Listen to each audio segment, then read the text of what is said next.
Tuhan bersamamu. Inilah Injil suci menurut Yohanes.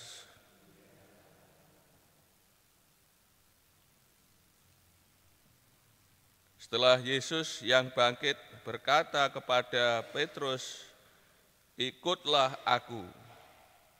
Petrus berpaling dan melihat bahwa murid yang dikasihi Yesus sedang mengikuti mereka, yaitu murid yang pada waktu mereka sedang makan bersama duduk dekat Yesus.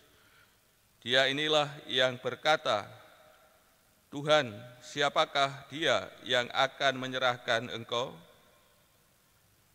Ketika Petrus melihat murid itu, ia berkata kepada Yesus, "Tuhan, apakah yang akan terjadi dengan dia ini?"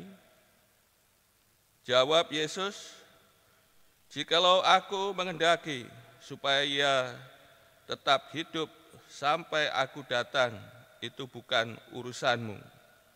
Tetapi engkau ikutlah aku." Maka tersebarlah kabar di antara saudara-saudara itu bahwa murid itu tidak akan mati. Tetapi Yesus tidak mengatakan kepada Petrus bahwa murid itu tidak akan mati, melainkan, "Jikalau aku menghendaki supaya ia tinggal hidup sampai aku datang, itu bukan urusanmu."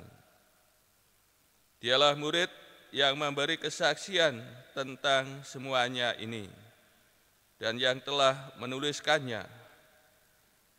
Dan kita tahu bahwa kesaksiannya itu benar. Masih banyak hal-hal lain lagi yang diperbuat oleh Yesus, tetapi jikalau semuanya itu harus dituliskan satu persatu, maka agaknya dunia ini tidak dapat memuat semua kitab yang harus ditulis itu. Demikianlah sabda Tuhan.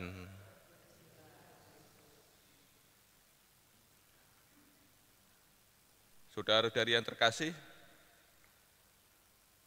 Petrus telah menerima utusan dari Tuhan Yesus. Hubungannya dengan Tuhan Yesus telah dipulihkan. Yang sebelumnya Petrus telah mengkhianati dia sampai 3 kali. Ini yang terjadi. Bacaan Injil masih berbicara soal dialog. Tuhan Yesus dengan Petrus, namun yang menjadi pusat dialog bukan Petrus lagi, namun murid yang dikasihi. Sebagaimana telah saya katakan bahwa Petrus telah menerima perutusan dari Tuhan Yesus. Lalu apa yang akan terjadi dengan murid yang dikasihi Tuhan ini?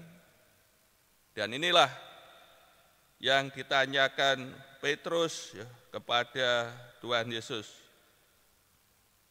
"Tuhan, apakah yang akan terjadi dengan dia ini?"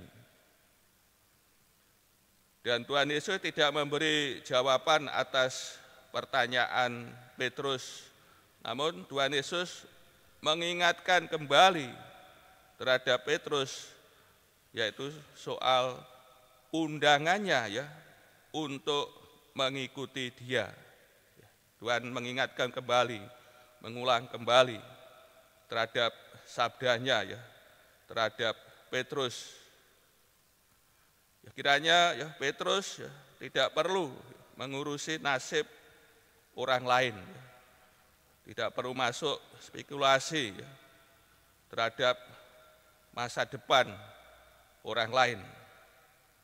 Petrus harus mengambil sikap dan keputusan secara serius terhadap undangan Yesus untuk mengikuti dia sampai akhir. Inilah yang diingatkan Tuhan Yesus ya terhadap Petrus. Saudara-saudara yang kasih, melalui sabda Tuhan ini, Tuhan Yesus juga bersabda kepada kita, ya, ikutlah aku.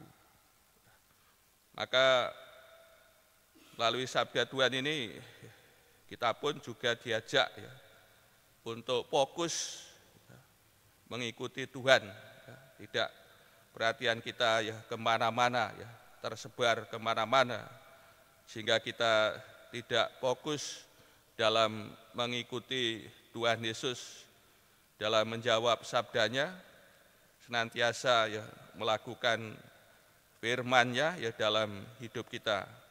Maka melalui sabda Yesus ya terhadap Petrus, maka kita pun juga diingatkan ya, kita diajak untuk ya fokus sebagai murid mengikuti Tuhan kita Yesus Kristus. Dan melalui novena Roh Kudus ini ya, kita senantiasa disadarkan bahwa Roh Kudus ya, senantiasa menyertai perjalanan kita sebagai murid-murid-Nya.